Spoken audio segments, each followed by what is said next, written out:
a croeso i podcast Brocas. Os da chi wedi dod i chwilio amdan cynnwys cymunedol, da chi wedi dod i'r lle iawn. A wsos yma, rydyn ni yn rhyddhau ffilm amdano ail 2, ond naeth Elfed dal fyny hefo Hedd Ladd Lewis, ac oedden ni'n meddwl fod fysa ni yn rhoi cyfweliad cyfa i chi ar hwn. Felly, gobeithio newch chi fwynhau. Be di'ch enw chi? Asiwch chi dda, a lle ydych chi'n dod? Wel, Hedd Ladd Lewis ydw i. Dwi'n enedigol o Tudrath yn Sir Benfro, a dwi'n awr yn byw Boncath, pentre bach ddim yn bell o Crymych, a ryw gam ceilog mewn ffordd o Tudrath i hunan hefyd. Sut ydych chi'n meddwl fod yr argyfwng tai wedi effeithio arnych chi lawr yn Sir Benfro? Mae wedi bod yn drychu nebus, mae wedi bod yn erchyll. Mae problem tai wedi bod da ni ers degawdau wrth gwrs, ynddo fe? Problem tai fforddiadwy, problem pobl yn prynu tai fel ail dau ag ati, ond dros y 2-3 blynedd diwetha, mae wedi mynd mas o bob reswm. Mae yna sawl peth wedi digwydd. Yn gyntaf mae prisiau tai wedi mynd yn wallgo. Hyd yn oed hyd at cwpl o flynydde nôl, bydde par ifanc falle'n gallu fforddio ryw dŷ teras yn y gymuned, ond bod ddim ryw golygfeydd bert o'r môr ag ati. Ond erbyn hyn, mae tai, enghraifft yn Tudrath, tai teras heb unrhyw barco o gwbl, reit ar ben hewl, maen nhw'n mynd am £1,000,000. Mae'r peth yn afiach. Dwi'n gwybod am pentre Llandidoch, gerllaw, ddim yn bell o Aberteifi. Yn ystod y 9 mis diwetha, mae 19 o dai wedi cael ei brynu yn Llandidoch ei hunan ar gyfer Airbnb yn unig. A pobl o bant sy'n prynu nhw. A sdim arian yn aros yn y gymuned. Ar gyfartaledd yn yn hardal ni, beth yw'r yr incwm cyfartalog yn yn hardal ni, yw ryw rhwng 12 a 15,000 y flwyddyn. Felly sy'n gobeith cymeryd â pobl ifanc, hyd yn oed pobl mewn swyddi da bellach i fforddio prynu tŷ yn ei milltir sgwar. A mae'r oblygiadau am hyn yn mynd i fod yn drychu nebus yn ieithyddol i bob pwrpas mae'r iaith wedi marw yn Tudrath bellach. A mae hwnna'n beth poenus i orfod dweud. Fel un o Tudrath, dwi'n cofio mynd nôl i'r 80au a wedd e'n gymdeithas byw. Ynddo fe, wedd siope na, wedd chi'n clywed y Gymraeg ar y stryd, wedd y capeli yn dal i fynd, wedd chi'n clywed Cymraeg yn y tafarnau. Erbyn hyn, mae rhywun yn troi pen pan glywch chi rhywun yn siarad Cymraeg. A dwi'n credu falle fel tithe nawr yn byw lan yn y gogledd mewn ardal le mae llawer mwy o Gymraeg. Dwi'n credu mae rhaid i chi gymryd yr hyn sy'n digwydd fan hyn neu sydd wedi digwydd yng ngogledd Sir Benfro fel rybudd o beth allai ddigwydd i chi. Achos mae wedi cyrraedd pwynt, dwi ddim yn credu bod allwn ni droi'r cloc nôl yn rhai ardaloedd o Sir Benfro bellach. Yn arbennig ar hyd y llain arfordirol.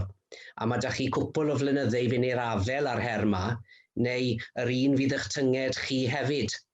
A mae hwnna'n beth ofnadw i gorfod dweud, ond chymod, os na fyddwch chi'n brwydro nawr, rowch chi 5 i 10 o flynyddoedd, a fyddwch chi'n gweld y newid i ni wedi gweld fan hyn o fewn y 10 mlynedd nesaf.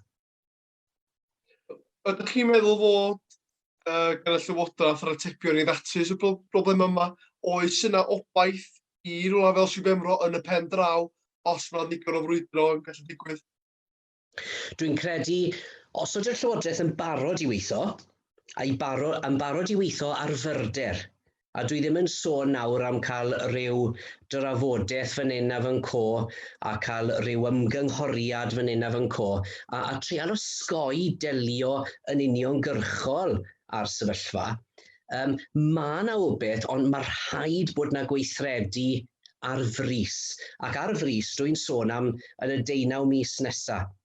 Mae rhaid bod nhw wirioneddol yn cydnabod bod hwn yn drasiedi cymdeithasol sy'n digwydd fan hyn.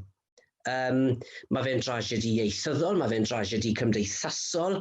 I ni'n gweld fan hyn y Gymraeg, y dyfodiaeth anhygoel yma sydd 'da ni, yn ffordd ni o fyw, yn traddodiad ni, yn cael ei ddinistrio.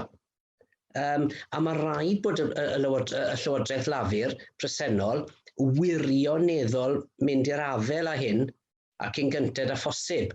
A mae yna sawl peth allan nhw fod wneud yn weddol gloi wedyn ni. Yn gyntaf, ddyle fod cynnydd sylweddol yn faint mae rhaid i perchnogion ail dau ac Airbnb dalu o ran treth y gymuned. Ddyle fe fod gyda'r ucha posib.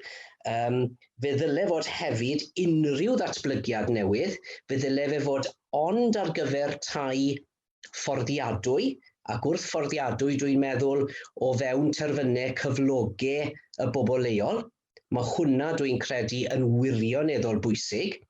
Mae rhaid hefyd yn sicr o ran y niferoedd o ail dau sydd 'da ni, esgusodwch fi, ac Airbnb, mae rhaid cyfyngu ar eu nifer nhw. Maen nhw wedi profi bod hyn yn bosib yn gwledydd arall. Mae'n digwydd yn lot o wledydd Ewropeaidd, felly mae rhaid bod e'n digwydd fan hyn. Mae rhaid cael rhyw fath o reolaeth ar y farchnad. A mae rhaid iddyn nhw fynd i'r afel â hyn yn gloi iawn, neu i ni'n mynd i golli reolaeth ar y sefyllfa yn gyfan gwbl. Be ydych chi'n meddwl rôl unigolion yn hyn? Sut ydych chi'n mynd ati eich hun wan i drio newid pethau? Dwi'n credu mae rhaid i ni gyd fod yn weithredol. Pawb yn ei ffordd ei hunain, beth bynnag yw i gallu nhw a'i cryfderau nhw. Enghraifft, i ni nawr yn trefnu rali yn Tudrath, i godi ymwybyddiaeth o'r her, a hefyd i geisio ddysgu'r pobl sydd â thai haf ar Airbnbs yma, am y drwg maen nhw'n wneud. Mae lot o nhw, dwi'n credu, bod nhw'n ymwybodol. A felly gobeithio fydd y rali'n codi ymwybyddiaeth, mae rhaid i ni ddwyn pwysau ar ein cynghorwyr sir, llawer ohonyn nhw sydd yn amharod iawn i fynd i afel ar broblem yma. Mae rhaid bod yn gwleidyddion ni yn y Senedd yng Nghaerdydd, yn wirioneddol mynd ati i drafod, a'r unig ffordd allwn ni wneud hyn yw trwy dwyn pwysau arnyn nhw, a dwyn pwysau arnyn nhw trwy'r amser. Fe all unigolion ysgrifennu ati cynghorwyr sir, yn gofyn, reit, beth i chi wneud? Odych chi'n gweithredu? Ac os nad ych chi'n gweithredu, wel cofiwch, byddwch chi ddim yn ennill ymleidlais i tro nesaf. Mae rhaid i ni ysgrifennu un gwleidyddion ni. Mae yna bobl sydd yn gorymdeithio. Dwi'n gwybod bod yna daith beics nawr anhygoel trwy Gymru lawr i Gaerdydd cyn y rali fawr ym mis Tachwedd. Yn sicr mae rali gyda ni yn Gaerdydd, a mae jyst rhaid i ni cario mlaen i ddwyn y pwysau yma. A ni wedi profi yn y gorffennol, yn arbennig trwy ymgyrchoedd Cymdeithas yr Iaith, bod modd newid y naratif a bod modd perswadio gwleidyddion fod rhaid iddyn nhw gweithredu. Felly mae gan bawb ran i ware yn hyn. Trial falle perswadio perchnogion Airbnb i rentu'r tai allan yn barhaol. Trial egluro iddyn nhw beth yw'r heriau o ran rent a diffyg llefydd rent i bobl falle sy'n dechrau off ar eu bywydau nhw. Mae hwnna'n rhywbeth arall gallen ni fod yn wneud. Felly mae yna lot o bethau. A dwi'n credu, i fod yn blwmp ac yn blaen, mae rhaid i ni wneud i'r pobl yma yn arbennig dar ail dau i deimlo'n anghyffyrddus. A un peth arall, a mae hwn yn asgwrn cynnen i fynnau'n bersonol, dyw e ddim jyst yn rhywbeth yn y rhan ma o pobl o Loegr yn prynu tai haf. Mae 'da ni broblem enfawr gyda Cymru Cymraeg cyfoethog o Gaerdydd a'r De-ddwyrain yn prynu tai yn ardaloedd fel Tudrath. A maen nhw yn dod lawr, lle bod nhw'n defnyddio eu tai am ychydig wythnosau y flwyddyn, a maen nhw'n wneud drwg ofnadw i'r Gymraeg ac i'r gymuned Gymraeg yng Ngogledd Sir Benfro. A dwi'n credu mae rhaid I ni dwy'n pwysau arnyn nhw hefyd. A gwedrwchwch, I chi'n bobl cyfoethog, mae'r tai mae da chi. Da chi, mae da ni argyfwng tai am y 5-6 mlynedd nesaf. Please, rentwch y tai na mas I bobl lleol. Newch y peth iawn. Peidwch just eistedd yna, yn eich tai mawr yng Nghaerdydd, a peidwch anwybyddu beth sy'n digwydd lawr yng ngorllewin Cymru, ac yn arbennig yn Sir Benfro ar hyd y llain arfordirol lan I Geredigion a lawr I Diddewi, fe allan nhw wneud gwahaniaeth enfawr. Dwi'n credu fod un peth arall yw trial perswadio yr cymdeithasau tai I brynu tai yng nghanol y cymunedau yma, yn hytrach na jyst adeiladu stadau ar gyrion yn pentrefi a'n trefi. Mae rhaid I ni gobeithio cael pobl sydd mewn pob math o swyddi yn byw yn y bythynod yma, yn byw yn y tai bach yma o fewn y gymuned. A dwi'n credu mae hwnna'n rhywbeth ymarferol arall gallai ddigwydd yn weddol gloi. A felly, I gloi, efo'r holl bobl yn deffro at yr argyfwng hwan, ydych chi'n meddwl fod na obeithio? Ydych chi'n obeithiol? Ydych chi'n teimlo fwy optimistig falle? Dwi'n fwy optimistig nawr, falle na weni rhyw flwyddyn ôl, achos dwi wedi gweld twf yn yr ymwybyddiaeth, dwi wedi cwrdd â pobl weddor blaen ddim yn wleidyddol, ddim yn ystyried bod hwn yn broblem. Ac yn sydan reit, dwi wedi gweld pobl falle gai fentro gweud Cymru Cymraeg dosbarth canol yr ardal bach yma, sydd yn sydan reit yn sylweddoli bydd I plant nhw ddim yn gallu fforddio prynu tai yma bellach bod gyda nhw swyddi da. Felly dwi'n credu mae hwnna wedi bod yn newid mawr, a mae nhw'n dod mewn nawr i'r frwydr. Yn sicr dwi wedi gweld llawer o bobl yn fwy parod I fynegu barn ynglyn â'r mater yma, achos mae'n fater sensitif, a falle bydd rai pobl ddim yn barod I drafod rhyw flwyddyn 19 mis yn ôl, ond erbyn hyn maen nhw'n troi rownd a gweud mae rhaid I ni drafod hwn nawr, a ni'n barod I drafod Dwi wedi synnu faint o pethau fel sticeri, mae pobl yn mynd ati I greu sticeri hunain yn Gymraeg ac yn Saesneg rownd yr ardal. Weles I lot ohonyn nhw diwrnod o'r blaen, uniaith Saesneg, pellach lawr y sir, second homes are killing our communities. Gwych, da iawn, mae angen bod y neges na mewn mas. Felly dwi'n credu mae pobl yn llawer fwy I ddefnyddio madrodd Saesneg proactif. Mae nhw'n llawer fwy parod nawr, a gobeithio gyda rali ranbarthol mas da ni yn Tudrath nawr, bydd na criw go lew yn troi lan I ddangos I cefnogaeth fy ni, mae'r wasg yn ymddiddori yn llawer mwy yn hyn nawr ar lefel leol.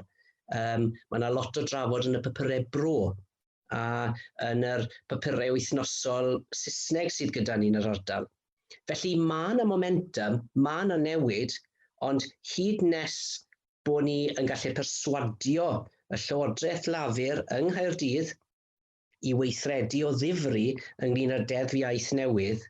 Mae yna bethau bach yn mynd I ddigwydd falle, ond mae rhaid ni gael yr un peth mawr na I ddigwydd. A pan ddigwyddith hynny, fe fydd na obeth. A mae rhaid ni gofio am 1 miliwn o siaradwyr yn oes. Os ydyn nhw eisiau'r miliwn o siaradwyr, mae rhaid bod na bobl ifanc yn gallu byw yn eu cymunedau. Os na fyddan nhw'n byw yn eu cymunedau, mae'r iaith yn mynd I farw. Llawer ohonyn nhw'n dod o gefndiroedd di-Gymraeg, le mae rhieni falle ddim yn medru'r Gymraeg, ond maen nhw wedi mynd trwy'r ysgolion sy'n ei gwaith aruthrol, le mae reina mynd I fyw. Maen nhw'n mynd I adael. Felly, mae'r holl fuddsoddiad na mynd yn wast hefyd. Felly, mae yna obeth, ond mae rhaid I ni weithredu ar fyrder hefyd. Diolch yn fawr iawn I chi. Diolch I tithau. Gobeithio nathoch chi fwynhau hwnna. Os ydych chi chwilio am fwy o gynnwys brocast, mae hwnna I gael ar y cyfryngau ni ar sawl gwahanol tudalen. Ac os ydych chi eisiau gwneud siŵr bod chi cadw up to date efo beth ni'n rhoi allan, byddwch chi subscribiwch, fellwch please dweud hyn. Ac dydyn ni'n edrych ymlaen I rhannu fwy o chi. Hwyl!